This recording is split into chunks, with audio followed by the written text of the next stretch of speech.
Hello everyone. This is the class about the short story by Hemingway. So we have seen his biography, his influences with existentialism and the lost generation in the previous lesson. So now we're going to study this short story and see if we can analyze and identify some of the characteristics of his style and of his influences. So first, we said that it's a short story, and we need to clearly identify the characteristics of a short story, which is a genre which is different from the novel. So the short story is usually defined as something brief, something fictional like a novel. And so the main characteristics which is found in the definition is this idea of being short.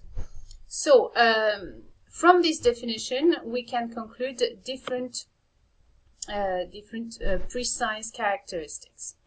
So since we're talking about something which is shorter than a novel, there's the notion of length in terms of number of words or in terms of duration or the time that you need to read the short story.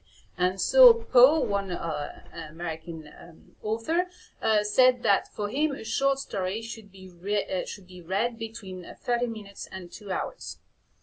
Now, the main element of the short story is this idea of economy, and we can see that this notion of economy can be found in different criteria.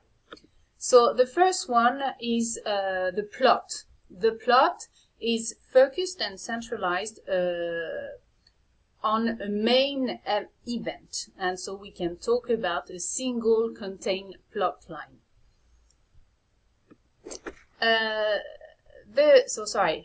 I mixed the plot and the setting. So the setting, it's the same. There's a sense of economy in the setting, so in terms of details or in terms of number of places where the scene and the short story takes place. Then the characters.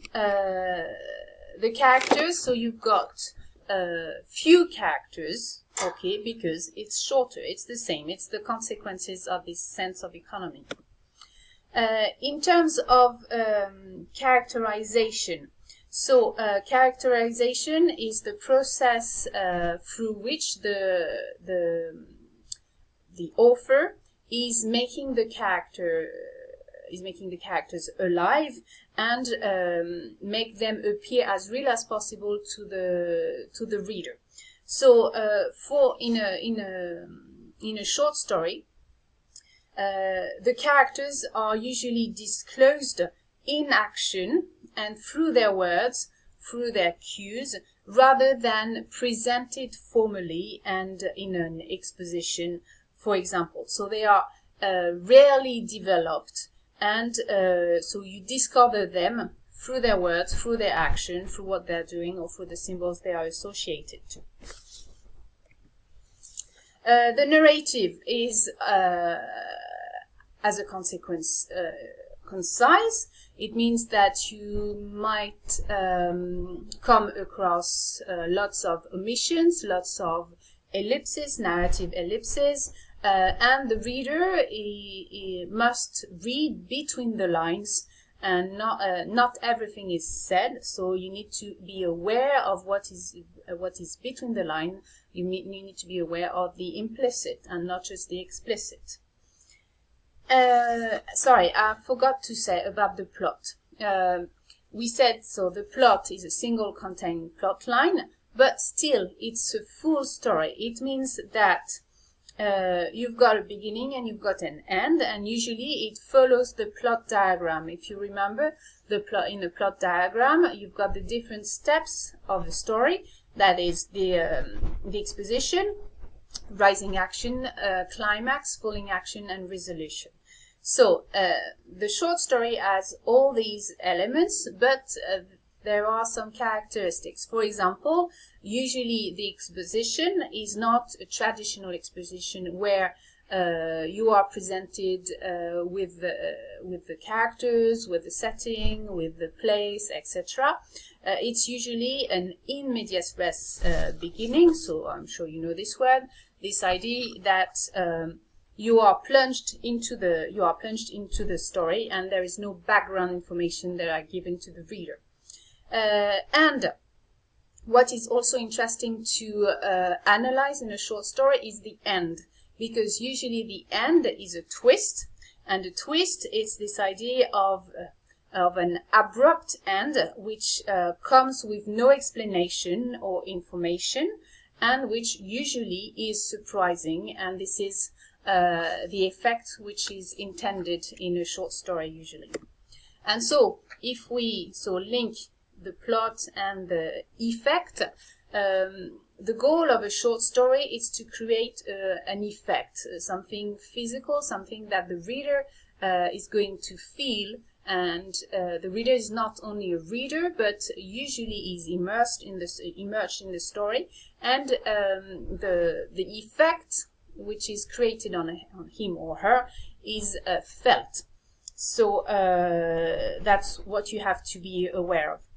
So remember to think of all this when you read the short story, when you analyze a short story or this one, because it's going to help you to understand the short story, because lots of things are implicit and sometimes you can get lost. So if we move to our short story more precisely. So this is the title, A Clean, Well-Lighted Place. So as usual, we're going to focus on this title.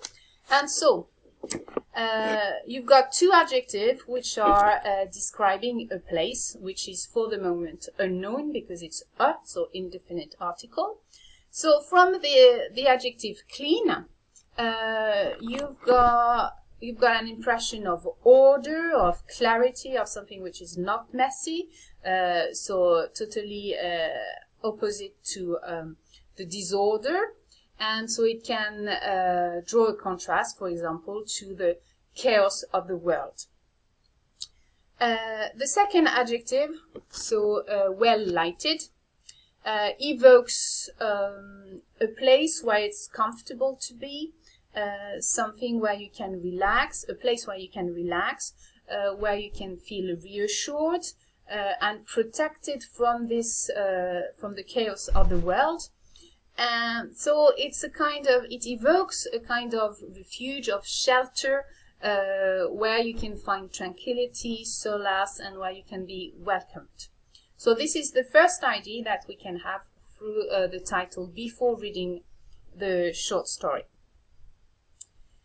As we said, in a short story, the beginning, so the first paragraph, is really essential to understand the style, the characteristics, the tone, the intention, etc. So we're going to focus on this first paragraph. And as it is a short story, and this is the case here, it's an in medias res beginning, we're going to see. So it's an in medias res beginning because everything is given. You've got no background information, but you are confronted to the situation directly. For example, so you've got the use of definite article, the cafe, so it is known, the street, the two waiters. So everything is given. There is no background information, okay, about this cafe, the street, or the waiters. You are introduced right in the middle of a conversation. So here you've got a sort of description of the place, setting, time, and then it's the beginning of the dialogue between the two waiters.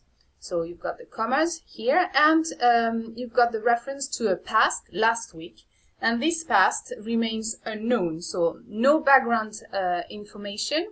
It can also be called the iceberg principle, because it's only the tip of the story which is visible, and the rest is unknown to the reader, and might be guessed through the short story. Moreover, the two waiters seem to know each other. They seem to know the old man, who is a good client and regular client. Right, and so in this first paragraph, you are introduced to the three main characters of the short story. There is the beginning of the characterization of these three characters, and a form of differentiation between the two waiters, which are in the same group, and an old man. So you can see that the two waiters are not introduced at all, whereas the old man, you are first presented to him as an old man, so indefinite article, and then it moves to the old man, and you've got some little pieces of some few pieces of information, like he's deaf, he gets drunk, he's a good client, and is described so in the shadow of the leaves of the tree made against the electric light. And this sentence is really recurrent all along the story, so please underline it when you find it. So the old man is always associated to the shadow and to the leaves of the tree. So in the way that Hemingway presents the three characters, you can see a difference, and because the old man is deaf, is associated to the shadow, is associated to the leaves, is the object of observation of the two waiters, is introduced by the narrator, whereas the two waiters are not introduced. And so this is it for the characters and how they are presented. In this beginning, you can also notice that the sentences are quite long, without connecting markers, and it seems that the flow of the language is quite tranquil, quiet, and slow, a sense of monotony which is appearing through these long sentences, as if time was passing by slowly. And you can draw a parallel with the symbol of the leaves, which is going to be essential to the understanding of the short story, and the symbol of the leaves as the time passing by. So now you can take your short story, some highlighters, because we're going to need them.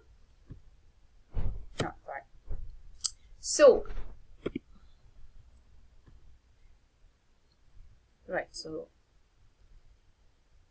So if we focus on the characters and how they are presented, usually, so as we said at the beginning, the characters are not introduced, are not fully developed. You meet them as they are, and you discover them through their words and through their action. So at the beginning, you might have been confused, and this is normal. This is the intention, the effect on the reader. You remember, the author needs to create effect, something physical, something that you need to feel. And so, indeed, at the beginning, you were lost, and as like everyone, this is usual. So, because because there is a confusion between the waiter. When a waiter speaks, you can highlight in green or in another color the introductory sentence, which is used to know who is speaking. So sometimes you've got an introductory sentence. So one waiter said, but at the beginning you don't know which waiter is saying what. And sometimes you don't even have introductory sentence. You don't know who is speaking. And sometimes you've got a pronoun, he,